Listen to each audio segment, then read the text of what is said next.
30শে December আমাদের বাড়িতে হয়েছিল কালী পুজো। এই কালী পুজোটি আমাদের পৌষ মাসে করে থাকে। প্রতি বছরই আমাদের এই পুজোটি হয়, কিন্তু আমার কখনো ভিডিও করা হয়নি।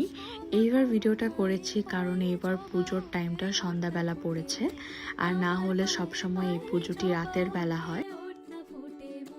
তো পুজো শেষে এখন যজ্ঞ করা হবে। তো যজ্ঞের জন্য শোলা, তারপর আমকাঠি, তারপর কি কি ওগুলো সব তৈরি করে নিচ্ছে ভেঙে।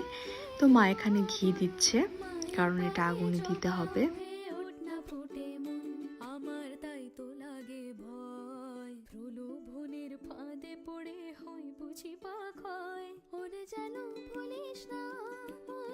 এই যজ্ঞ শেষ হওয়ার পর যারা যারা উপোস ছিল তারা অঞ্জলি নিয়ে তাদেরকে এই যজ্ঞের ফোঁটাটি দেওয়া হবে।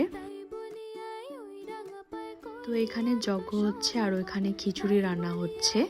এটা 2 ধাপের খিচুড়ি রান্না, আর এখানে আগেই রান্না করা ছিল এই খিচুড়িটা, যেহেতু ভোগ দিয়েছে এই খিচুড়ি, আর এটা প্রসাদের জন্য সবার জন্য বেড়ে নিচ্ছে প্যাকেটে। এখানে 5 তরকারি বাড়ছে। তো আমাদের আবারও খিচুড়ি রান্না হবে, তখন রাত 1টা বাজে। আর এখানে প্রসাদ সারি সারি করে সাজানো হয়ে গেছে। দুর্গা পুজোর সময় তো আরও লাইন থাকে।